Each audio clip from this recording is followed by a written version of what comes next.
Hey there guys, this is Sam and Justin at the Survival Review, and today we are going to be talking about the little 2002 werewolf movie, Dog Soldiers. Yes.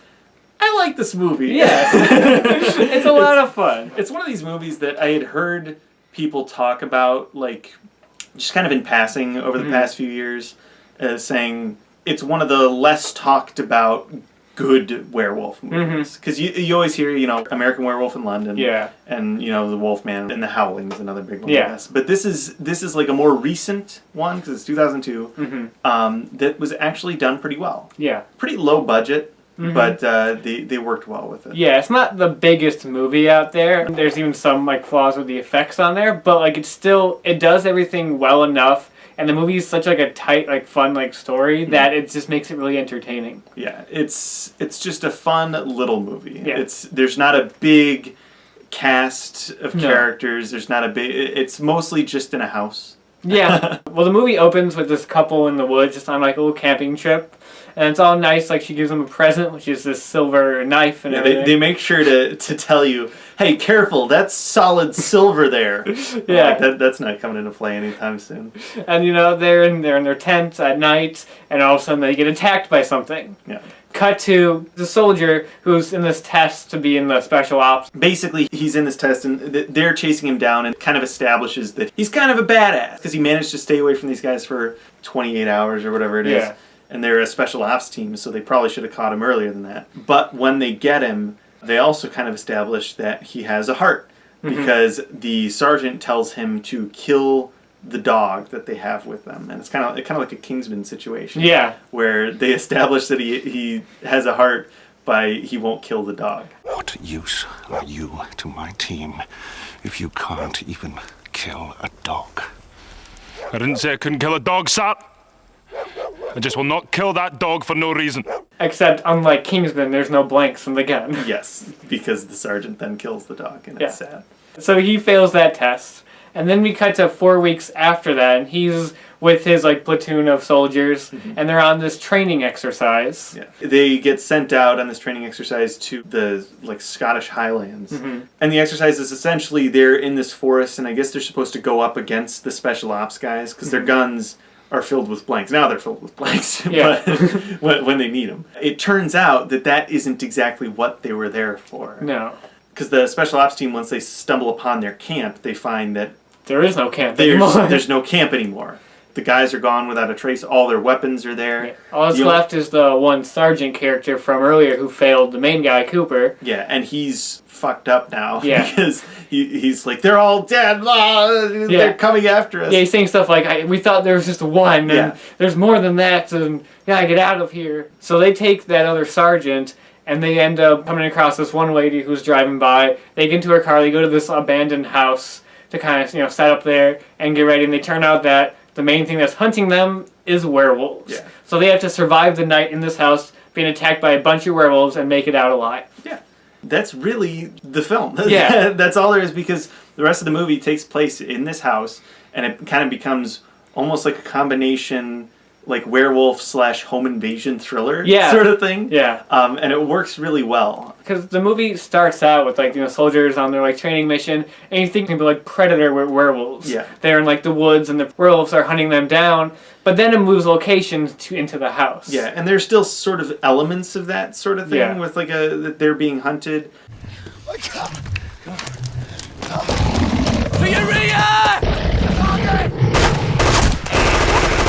And then once they get to the house, it kind of becomes a mixture of, like, Evil Dead with some weird over-the-top stuff, and Night of the Living Dead as well. Yeah.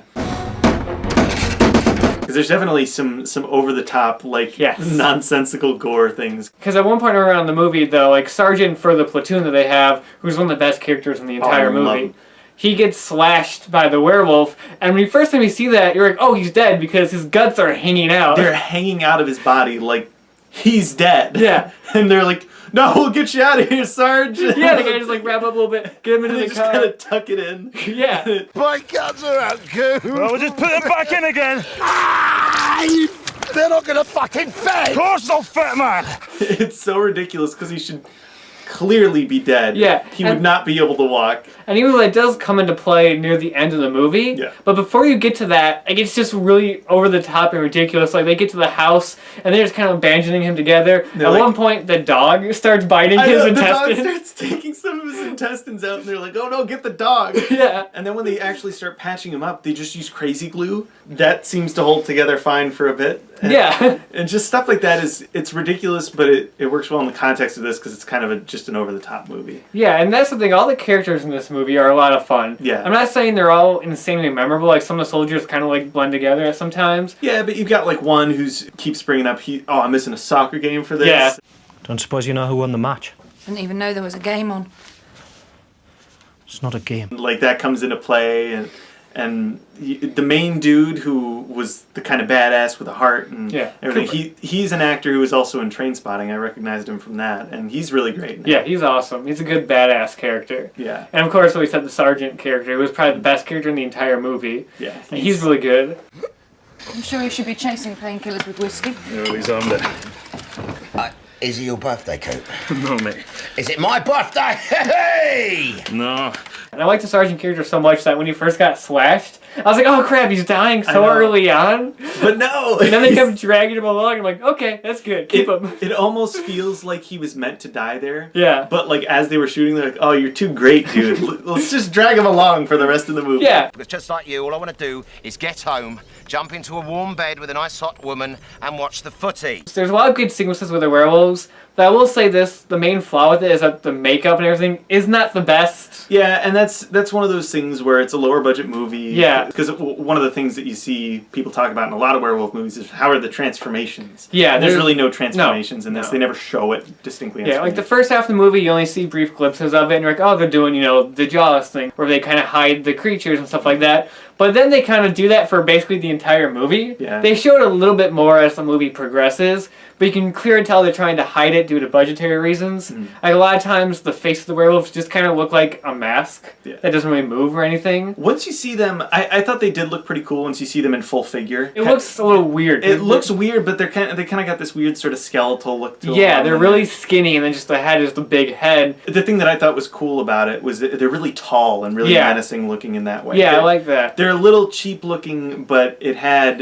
a little bit of something to it. That Yeah, I I'll say this: it does look a little cheap looking, but I am remembering those designs now. Now that I think about it, I do remember like the weird, kind of creepy, tall-looking werewolves, and I think that is pretty cool, despite the limitations with the budget. Yeah. The movie makes the most of its setting. Oh, like yeah. it's a very simple setting of them in this house, but that house gets like a lot of use out of it, a lot of mileage. I mean, there's so many scenes of just cover this door with shit. Yeah. Cover all the windows. They knocked so many bookshelves and dresser drawers and stuff down and bash holes in walls. Yeah, and the whole climax of the movie, they're just like crashing through floorboards and like stuff like that. It's so great.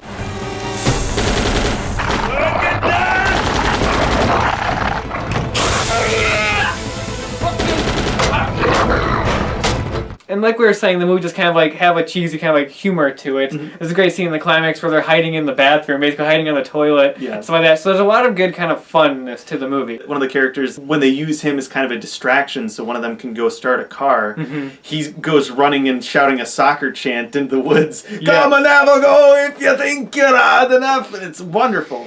I love that guy. Yeah. And just a lot of that stuff is really memorable. Yeah, the movie has this kind of like grimy kind of look to it, very like, dirty. You think it's going to be a very serious type of movie, but it does have a lot of fun with it. What I do like is it doesn't go too far with the werewolf lore and doesn't try too hard to do that. Yeah. It introduces some ideas from it, but that's not the main idea of it. They just kind of blow past a lot of the werewolf stuff to begin with.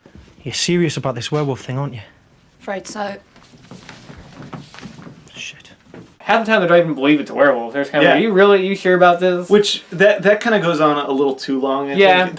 It reaches a point where, like, I feel like they should just be like, okay, they're werewolves now. Yeah. Because they've seen them, and they're slashing and murdering people. Yeah, but what I like is they don't have that typical like exposition scene where they try to explain the lore, or they don't try to make it clever or unique. They just kind of just go with it. Yeah. And I like that. It's a good change of pace from movies trying to be like, let's be a unique take on the werewolf lore. This is just like, screw it. It's just werewolves. like, there's werewolves and there's soldiers, and that's it. You don't normally see soldiers versing werewolves. No, I don't know. It's a great execution of that concept. Yeah, it is. It's a ton of fun. And also another great character in the movie is the sergeant for the special ops. Yes, because he's still with them throughout. Yeah. You kind of get a lot of tension between the team and him the whole time because Cooper really doesn't like him. No. And he doesn't like Cooper, and it's just a whole mess. Yeah, and there's kind of stuff that gets revealed where you find out that there's a bit more to this, that it wasn't just a training exercise as we all thought it was. Yeah. I don't really want to go into it, but there's a little bit more to that. And there's a great scene, like that actor does a really great job with delivering the kind of like monologue he has and stuff. Yeah, there are a few more twists and turns than you would expect from a movie like this. Not too much. It's still pretty straightforward, but there's a couple like twists and the kind of reveals and stuff, like with the female character a little bit, and a couple stuff that's a little predictable. And the fact that like there's a scene where you see a picture of the family who lives in that house, and they're not there, and they're like, "Why aren't they here?" And you're just like, "Because they're the werewolves." Yeah. Of course. The reveal of that doesn't seem like a big deal because we kind of figured it out earlier on in the movie. Yeah. So out of 10. Out of 10. I don't know. I really enjoyed this movie. I think I'm going to give it a solid 8 out of 10. It's a great execution of a concept done on a lower budget. It's just a memorable little movie. I liked it. I'm going to go 7.5 out of 10. Because it is a solid, fun movie. It has a few little issues here and there. And it's not like the greatest werewolf movie out there. Yeah. But like you said, really good execution on a fun premise. And just a fun, straightforward werewolf movie. Absolutely.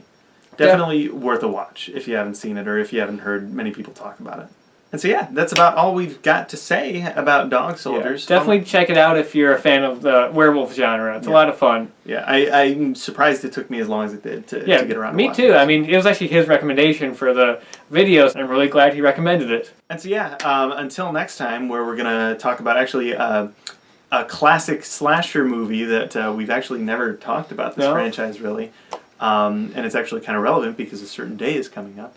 And until then, we will see you guys later.